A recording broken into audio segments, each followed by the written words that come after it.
Only 2 weeks into his final term, President Obama managed already to have his worst week ever, and it's all thanks to his inability to get a handle on the economy. Let's run through a couple examples. On Wednesday, reports emerged that the economy contracted for the first time in more than 3 years. Then yesterday, we learned that applications for jobless benefits jumped by more than 38,000 in a week, topping out at 368,000. This news coincidentally came the same day Team Obama announced it was disbanding its Jobs Council. Then the icing on the cake hit this morning when we learned the unemployment rate is back up to 7.9%, and that number could easily be well over 10% if the Labor Department didn't play with the numbers to suit the left-wing narrative. Here with reaction, our radio talk show hosts, Hugh Hewitt and Leslie Marshall. Leslie is also a Fox News contributor, but Hugh, I want to start with you. Tough week for Obamonomics, but what do you expect when you only spend $5.8 trillion? You know, Eric, it was a terrible week. You're absolutely right. It may go down as his worst week as the beginning of the recognition that we're going into an Obama recession. And the president has turned his back on the nation's unemployed. That number going up to 7.9%. Everywhere you turn, every arm of the Obama administration is launching a war on jobs. Everywhere you turn, every agency.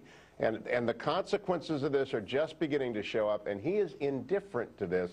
I think it ought to shock a lot of Americans. Now, Leslie, on Wednesday, President Obama said he was disbanding his Jobs Council. Why? Because the economy is so good, jobs are so good, or he's not up for re-election again? Well, I would think you guys would be really happy about this. I mean, this cuts more spending. And, Eric, are you telling me when the market closed at over 14,000 today, we have a bad economy today? Corporate America's doing well. What do you mean it cuts more spending? It doesn't cost anything to get Jeff Immelt in the room or on a telephone, does it? Let me tell you, corporate America today proved with the market that they are doing fine. It's corporate America, the private sector, that everybody on the right, like my friend you there, says should be creating jobs. Not the government. It's not the government's responsibility to create jobs. So why do we need a Jobs Council, gentlemen? Well, now go ahead. You know, Leslie, it's the government's responsibility not to kill jobs. Let me give you 3 specific examples. The Los Brisas coal plant in Corpus Christi, killed by EPA just this week. The Gunnison Sage Hen in southwestern Colorado, listed by the Department of Interior, going to shut down oil and gas exploration, kill off housing in Colorado. And then let's talk about the sequestration that looms, or in fact, the medical device tax, 2.3% on gross receipts. Perhaps the biggest job killer of Obamacare kicked in. That is the government killing jobs. The private sector is doing the best it can, Leslie, but your president, your party, your representatives are at every turn killing off jobs in this country. It's not the private sector that's not doing its job. It's the federal government that's killing it. Hang in there, both of you. I want you to listen to, on Wednesday also, when the GDP number came out and it showed a contraction for the first time in 3.5 years.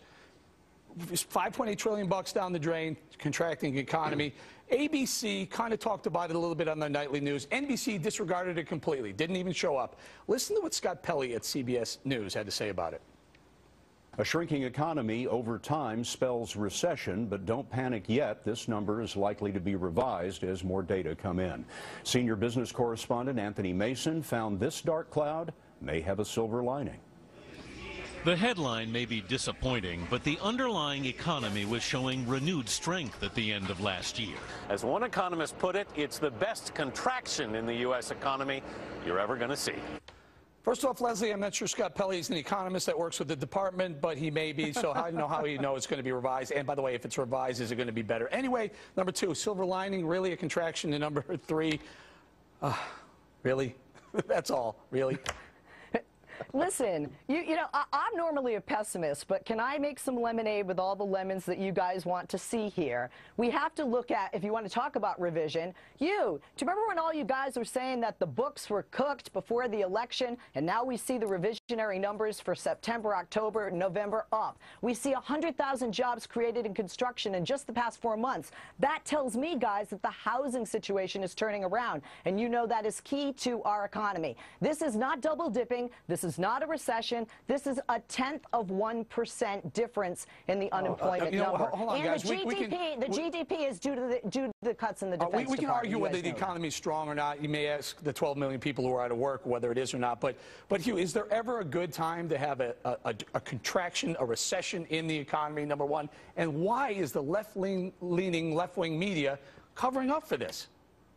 You know, that CBS report, Eric, is amazing. This isn't a talking point. These jobs that are being killed in Corpus Christi, in Colorado, across the medical device industry, these aren't talking points, Leslie. These are real people who are losing their futures because this president and his administration are killing jobs. 2.3% tax on gross receipts is going to take one of our strongest sector, the medical devices sector. It's got 400,000 people working for it. It's going to contract by 10, 20, 30% if this president does not act. So it's not a talking point. A contraction in the economy is a disaster for real people, not Beltway people, not pundits, not CBS reporters, but real people. And I can't believe the president is actually not talking to this and is off, I know, watching Super Bowl or something. He's got to be concerned. Leslie, you rattled off some numbers. If the economy is so good and the Obama recovery is happening and Obamonomics is working, why are 48 million people on food stamps right now? And the number we're spending on food stamps has tripled since he took over? I never said this is a great situation. What I said is this is not going backward. We are not double dipping. We're not in a recession. When you look at those revisionary numbers, when you look at construction, when you look at health care, by the way, which everybody said would cost jobs and has created jobs, according to this last report, this is steady. Slow, absolutely, no question. But we're not going in the wrong direction. I think that what this shows actually is that we don't need more cuts. I think the spending cuts have actually negatively affected our economy, and we saw that with the GDP. Hugh, I got about 15, 20 seconds. Last word. Well, the sequestration on the Department of Defense is a disaster. The president said it wasn't going to happen. The president has not said a word about stopping it. Once again, he is responsible for the contraction. And Leslie, negative growth is negative growth. It's down 0.1%. It's the beginning of the Obama recession. All right, we're going to have to leave it there. Hugh Hewitt, Leslie Marshall, thank you.